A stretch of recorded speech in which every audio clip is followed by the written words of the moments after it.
کہ کیا کوئی سمجھانے والا نہیں ہے DGISPR صاحب کو کہ جناب ایسی گفتگو مت کریں کہ جس کا حقائق کے منافی ہیں، اور بجائے اس کے کہ آپ کچھ اچھائی جو پیدا ہو رہی ہے آپ اس طرف جائیں۔ ایک ایمان مزاری صاحبہ نے کہا ہے کہ کوئی بچی یہ نہیں چاہتی کہ وہ اپنے والد کی مسخ شدہ لاش دیکھے، لیکن آپ نے ڈاکٹر مہرنگ بلوچ کے والد کو بار بار لاپتہ کیا اور ان کی مسخ شدہ لاش بھی اسی بچی کو دی، لیکن اس نے پھر بھی یہ ہتھیار نہیں اٹھایا بلکہ اپنی آواز اٹھائی اور اپنے جیسے تکلیف اور غم میں مبتلا لوگوں کا سہارا اور امید بنی۔ اور یہ بات کیوں کی گئی؟ یہ ایمان زینب مزاری نے اور دیگر یہ بات کیوں کر رہے ہیں؟ کیونکہ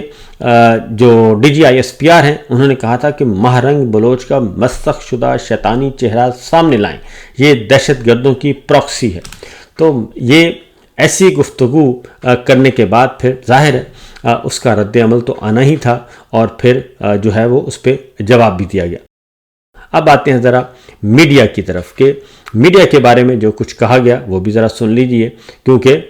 سب کے سب اب ہم آواز ہو کے آواز دے رہے ہیں، پوچھ رہے ہیں، سوال پوچھ رہے ہیں۔ اور ایک سوال جویریہ صدیقی جو عرش شریف صاحب کی اہلیہ، انہوں نے بھی کیا ہے۔ انہوں نے کہا کہ مریم صاحبہ کے جواب میں انہوں نے کہا کہ یہ خاتون پاک بھارت کشیدگی کے دوران مکمل چپ رہی، ان کو دیے گئے صوبے پر ہندوستان کی مودی سرکار نے حملہ کیا، یہ منظر عام پر نہیں آئیں اور نہ ان پر گرجی برسی، نہ مودی سرکار کے خلاف تقاریر کی۔ جو مساجد شہید ہوئیں، جن کے گھر تباہ ہوئے، جو لوگ شہید ہوئے، یہ وہاں بھی نہ گئیں۔ اب پھر نکل کر سکول کالجز کے مسکین بچوں کو جمع کر کے PTI کے بھاشن دے رہی ہیں، مودی یا ہندوستان کے خلاف کچھ نہیں بول رہی، یہ جویریہ صدیقی صاحبہ نے کہا ہے۔ اور میڈیا کے حوالے سے جو کچھ کہا جا رہا ہے وہ بھی میں آپ کے سامنے گوش گزار کر دیتا ہوں کہ میڈیا کے حوالے سے کیا کیا گفتگو ہو رہی ہے اس وقت میڈیا میں، سوشل میڈیا میں۔ اس وقت کیا چل رہا ہے؟ ایاز امیر صاحب سینئر سیاستدان، سینئر صحافی جو ہیں، ان کو سب سے پہلے تشدد کا نشانہ بنایا گیا تھا، ان کی تصویر کی گئی ہے جناب، شیئر کی گئی ہے۔ عمران ریاض صاحب ہتھ کڑیوں میں ہیں، ان کو دکھایا جا رہا ہے، اسد طور صاحب کو دکھایا جا رہا ہے، سمیع ابراہیم صاحب کو دکھایا جا رہا ہے، اور جو اس ساری جعلی رجیم کے فسطائیت کا شکار ہوئے ان سب کو باقاعدہ طور پہ ان کی تصاویر لگا کے دکھایا جا رہا ہے کہ جناب یہ ہے آپ کے دور کی میڈیا کی حالت، اور اس میں شہید عرش شریف صاحب کا، عمران ریاض کا، ڈاکٹر موحد پیرزادہ کا، آفتاب اقبال صاحب، اوریہ مقبول جان صاحب، ہارون رشید صاحب، صابر شاکر، عارف حمید بھٹی صاحب، سمیع ابراہیم صاحب، اور بیرسٹر احتشام، وجاہت سعید خان صاحب، شاہد اسلم، بیرسٹر سعد رسول، جمیل فاروقی، زبیر علی خان، سمینہ پاشا، صدیق جان، اور اسامہ غازی، شاکر اعوان، اور مغیث علی، خرم آغا سرور، اسماعیل قاسم، ہرمیت سنگھ، اور نجم الحسن، اور جناب مظہر برلاس، کاشف عباسی، پارس جہاں زیب، اور خالد جمیل، اور اس کے بعد ہیں جناب حبیب اکرم صاحب، اکبر باجوہ صاحب، اور مغیث علی صاحب، اور آغا سرور صاحب۔ یہ سب کے سب جو ہیں، ان سب کی تصاویر جو ہیں دکھائی جا رہی ہیں، اور بتایا جا رہا ہے کہ جناب یہ ہیں وہ فسطائیت کا شکار جو کہ ہوئے ہیں، اور یہ مقبول جان صاحب بھی اس میں شامل ہیں، اور یہ سارے کے سارے ان کی تصاویر بھی ہیں، اور سب کو بتایا جا رہا ہے کہ یہ ہے صورتحال، یہ ہے پاکستان میں میڈیا کی حالت زار۔ تو میرا خیال ہے کہ انسان کو سوچ سمجھ کے ایسی بات کرنی چاہیے جو کہ درست ہو۔ اب آپ خود بار بار اگر کسی کو تنگ کریں گے، کچھ ایسے بیان کریں گے کہ جس کے بعد پھر ظاہر ہے جو متاثرین ہیں، جن کے خلاف بے شمار مقدمات ہیں، بے شمار، کوئی میرا خیال ہے سینکڑوں مقدمات ہیں صحافیوں پہ مجموعی طور پر اس 3 سالہ فسطائی دور میں، اور کون اس کو جھٹلا سکتا ہے؟ اور سب سے بڑھ کر یہ کہ شہید عرش شریف، اور ایک اسی دوران ہی جب یہ ساری گفتگو ہو رہی تھی تو محمد عمیر صاحب نے بتایا کہ اوریہ مقبول جان ان کی اہلیہ اور بچوں کے اکاؤنٹس منجمد کرنے کے بعد اوریہ صاحب کی بیوہ بہن کا پینشن اکاؤنٹ اور بھائیوں کے اکاؤنٹس بھی منجمد کر دیے گئے۔ یہ ہو رہا ہے، انتقام لیا جا رہا ہے۔ کس لیے لیا جا رہا ہے؟ صرف اور صرف ایک وجہ سے، اور وہ وجہ یہ ہے کہ یہ لوگ رجیم چینج آپریشن اور اس کے بعد ہونے والے ظلم و ستم کے بارے میں آواز اٹھاتے ہیں، آئین کی بات کرتے ہیں، قانون کی بات کرتے ہیں، جمہوریت کی بات کرتے ہیں۔ امیر عباس صاحب نے ایک بہت اچھی گفتگو کی ہے جی۔ انہوں نے کہا کہ کم از کم یہ تانا تو ہمیں زیب نہیں دیتا کہ ہم بھارت کو بتائیں کہ اس کا میڈیا آزاد نہیں ہے۔ میں پرویز مشرف کے دور سے صحافت میں ہوں، یہ امیر عباس صاحب بتا رہے ہیں۔ گزشتہ 3 سالوں میں میڈیا کی گردن پر جس طرح ناخن رکھا گیا اور ایسا بدترین دور میں نے کبھی نہیں دیکھا۔ کاش کہ جنرل صاحب سپریم کورٹ اور اسلام آباد ہائی کورٹ سے ہی پوچھ لیتے کہ ارشد شریف کا کیس کیوں نہیں سنا جاتا۔ یہ سوچنے کی بات ہے کہ آخر کیا وجہ ہے، وہ کون سی قوت ہے، وہ کون سی طاقت ہے جو شہید ارشد شریف کا قتل کیس سپریم کورٹ کو بھی منع کر رہی ہے اور ہائی کورٹ بھی آگے اس معاملے کو نہیں بڑھا رہی۔ کیا وجہ ہے؟ اس کے پیچھے کون سے راز پنہاں ہیں اور یہ سب کچھ کیوں ہو رہا ہے؟ پھر وہ کہتے ہیں کہ عوام سوال پوچھتے ہیں، تو جناب عوام کیا سوال پوچھیں؟ عوام کو سوال پوچھنے جوگا تو چھوڑا ہی نہیں، بلکہ کل ہی کی بات ہے کہ سندھ میں حیدرآباد میں پرامن احتجاج تھا اور اس میں فردوس شمیم نقوی صاحب سمیت دیگر لوگوں کو گرفتار کیا گیا اور پھر ان کو رہا کیا گیا۔ یہ سب کچھ ہو رہا ہے کیونکہ پرامن احتجاج کی بھی اجازت نہیں ہے، اور میڈیا کتنا آزاد ہے اور پروگرام کتنے ہیں، کنٹرولڈ پروگرام کیے جاتے ہیں۔ Controlled government, controlled democracy, controlled آئین، کنٹرولڈ لا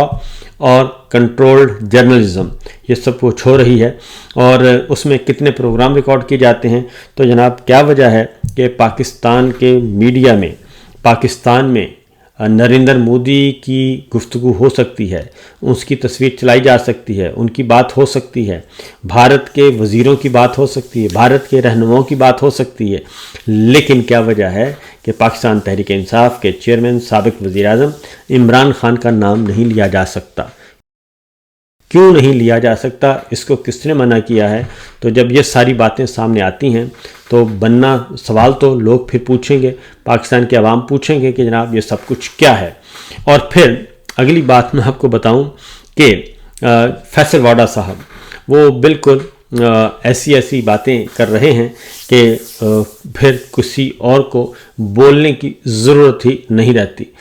فیصل واڈا صاحب نے کہا ہے کہ جنرل عاصم منیر کو شہباز شریف نے قوم کے مطالبے پر فیلڈ مارشل بنایا اور یہ ایک بہت اچھا کام کیا، جس سے فارم 47 اور جمہوریت کی ساری کمزوریاں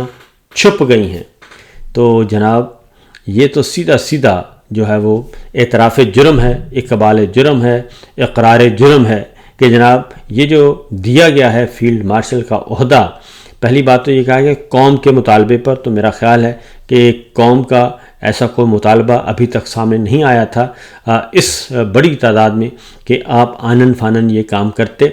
اور اس کو ضابطے اور قاعدے کے تحت کرتے تو لوگ اپریشیٹ بھی کرتے۔ اور لیکن یہاں پہ جو اس بات ہو رہی ہے جی کہ یہ ایک بہت اچھا کام ہے، بالکل اچھا کام ہوگا جی، اور جس سے فارم 47 سے جمہوریت کی ساری کمزوریاں چھپ گئی ہیں، یعنی یہ جو جعلی نظام ہے اس کو شاید بچا لیا گیا ہے ختم ہونے سے یہ عہدہ دے کر، یعنی سیدھا یہ بتایا جا رہا ہے کہ یہ ایک پولیٹیکل برائب ہے جو کہ دی گئی ہے، اور اس کے بعد یہ نظام جو ہے فارم 47 کا یہ اب بچ جائے گا اور اس کو کوئی نہیں گرائے گا۔ تو یہ حالات و واقعات ہیں۔ اور پھر ایک الحمرہ میں ایک گانا بھی گایا گیا جی، تقریب ہوئی ہے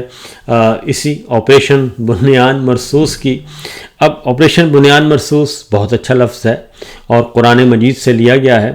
لیکن اس کی یاد میں جو تقریبات ہو رہی ہیں field marshal general Asim Munir صاحب کی اعزاز میں جو ہو رہی ہیں، وہ اس میں عجیب و غریب قسم کے گانے گائے جا رہے ہیں، اور کلاشنکوف اور وہ والا گانا جو ہے وہ دوبارہ واپس آ گیا ہے اور اس کو فٹ کیا جا رہا ہے، بلکہ اسی لے میں یہ گانا بنایا گیا ہے کہ جناب جنرل عاصم منیر صاحب کی یاد میں۔ تو ضرور معاملات یہ ہیں جی کہ آپ کچھ بھی کہتے رہیں تو بات وہی ہے کہ اتنی آسانی سے غلط باتیں جو ہیں وہ نہیں ہوتی۔ بہتر یہ ہوگا، میری ویسے ایک مؤدبانہ قسم کی رائے ہے، پہلے بھی دے چکا ہوں، کہ بہتر ہوگا کہ DGISPR صاحب کو لیفٹیننٹ جنرل احمد شریف چوئس صاحب کو کوئی اور ڈیوٹی دے دی جائے جو ان کے فیلڈ کی ہے، جس کے وہ ماہر ہیں۔ انہیں یہاں پہ کسی اور اچھے سے افسر کو لگا دیا جائے جو صحیح طور پر ترجمانی کرے جذبات کی، اور جو عوام کو بھی سمجھے، عوام کے دکھوں کا مداوع بھی کر سکے، اور ان کے ساتھ حقائق پر مبنی گفتگو کر سکے۔ اور اس کے لیے جو سوشل میڈیا پہ ایک بحث چل رہی ہے، اس میں نام آ رہا ہے AVM اورنگزیب صاحب کا، ایئر وائس مارشل اورنگزیب، کہ ان کو لے آئیں، اگر کوئی امیج بھی بہتر ہو جائے گا، اور شاید وہ کوئی بہتر گفتگو کریں، اور اگر ان کو آرام سے اطمینان سے بات کرنے دی جائے تو شاید کچھ بہتری آ جائے۔ تو یہ صورتحال ہے۔ ایک جاتے جاتے بلوچستان سے خبر، سالار کاکڑ صاحب جی بڑے عرصے کے بعد وہ رہا ہوئے ہیں۔ 26 نومبر جب اسلام آباد کا قتل عام ہوا تو گرفتار ہوئے تھے، تو کل وہ اپنے گھر کوئٹہ گئے، تو وہاں پہ ان کو راستہ روکا گیا۔ پھر انہوں نے بتایا کہ انہوں نے کہا کہ میں آج اپنے گھر کوئٹہ آ رہا تھا، نہ کوئی احتجاج تھا، نہ ریلی تھی، مجھے اپنے گھر آنے سے روکا گیا۔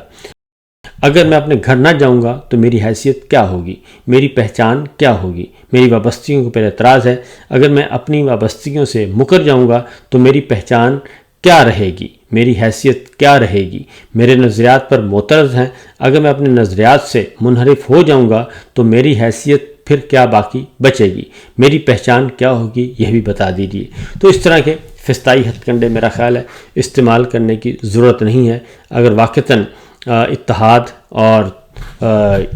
اور ایمان اور یقین اور سب کچھ لے کے آنا ہے، قومی سلامتی، قومی یکجہتی پاکستان میں، تو پھر جعلی نظام سے نہیں آ سکتی جناب۔ فی الوقت اتنا ہی، اجازت دیجیے، اللہ حافظ۔